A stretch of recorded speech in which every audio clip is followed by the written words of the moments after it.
কোটা সংস্কারের দাবিতে গত কয়েকদিন ধরেই উত্তাল দেশের পাবলিক বিশ্ববিদ্যালয়গুলো। শিক্ষার্থীদের ওপর হামলার পর গত 2 দিনে এই আন্দোলন ছড়িয়ে পড়েছে পুরো দেশে।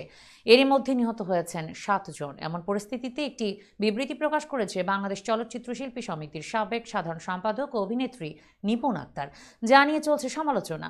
এদিকে কোটা সংস্কার নিয়ে সরব হচ্ছেন একের পর এক তারকা। বিস্তারিত নুসরাত সাজিয়ার ডেস্ক রিপোর্টে।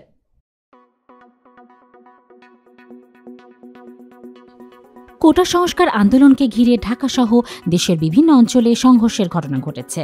মঙ্গলবার 16 জুলাই দেশের বিভিন্ন স্থানে ভয়াবহ সংঘর্ষে শিক্ষার্থীসহ 6 জন নিহত হয়েছেন। বিষয়টি নিয়ে দেশের বিনোদন অঙ্গনে তারকারাও নিজেদের মত প্রকাশ করেছেন সামাজিক যোগাযোগ মাধ্যমে। কেউ কেউ বিবৃতিও দিয়েছেন। বুধবার 17 জুলাই সকালে অভিনেত্রী নিপুণ আক্তার তার ফেসবুকে একটি পোস্ট দিয়েছেন। সেখানে একটি বিজ্ঞপ্তি প্রকাশ করেছেন তিনি। সেখানে বলা হয়েছে, বাঙালির সবচেয়ে গৌরবময় অধ্যায় 1971 এবং আমাদের মহান মুক্তিযুদ্ধ। মুক্তিযোদ্ধারা তাদের সর্বোচ্চ বাজি রেখে পরাধীনতা শৃঙ্খল থেকে মুক্ত করে স্বাধীন সার্বভৌম এই বাংলাদেশ রাষ্ট্রের জন্ম দিয়েছেন। মুক্তিযোদ্ধাদের এই ঋণ আমরা কোনোদিন শোধ করতে পারব না, কিন্তু বাঙালি তার শেষ বিন্দু রক্ত দিয়ে হলেও মুক্তিযোদ্ধাদের প্রতি বিনম্র শ্রদ্ধা জানিয়ে যাবে।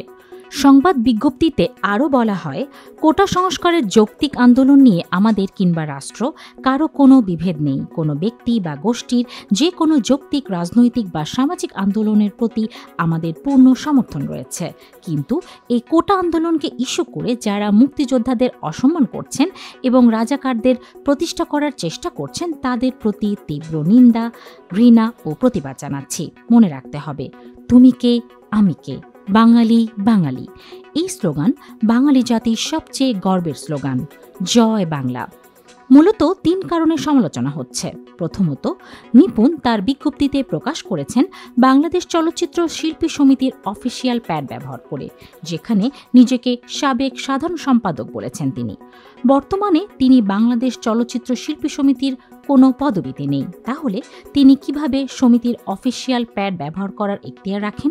অনেকেই তা নিয়ে প্রশ্ন তুলেছেন। নেটিজেনরা নানা ধরনের বিরূপ মন্তব্য করে যাচ্ছেন নিপুণের পোস্টের কমেন্ট বক্সে একজন লিখেছেন, কিন্তু কথা হচ্ছে সমিতির বর্তমান সভাপতি ও সাধারণ সম্পাদককে উপেক্ষা করে আপনি কিভাবে সমিতির প্যাড ইউজ করে প্রতিবাদ জানান? আপনি তো এই কমিটির কোনো পদেই নেই।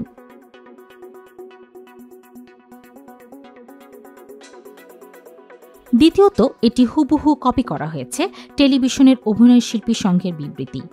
সহিংসতাকে এড়িয়ে দেওয়া সে বিবৃতি নিয়ে ইতোমধ্যেই সমালোচনা হয়েছে। তৃতীয়ত, নিপুণের বিবৃতিতেও একইভাবে সহিংসতা ও নিহত হওয়ার মতো ঘটনা এড়িয়ে যাওয়া হয়েছে।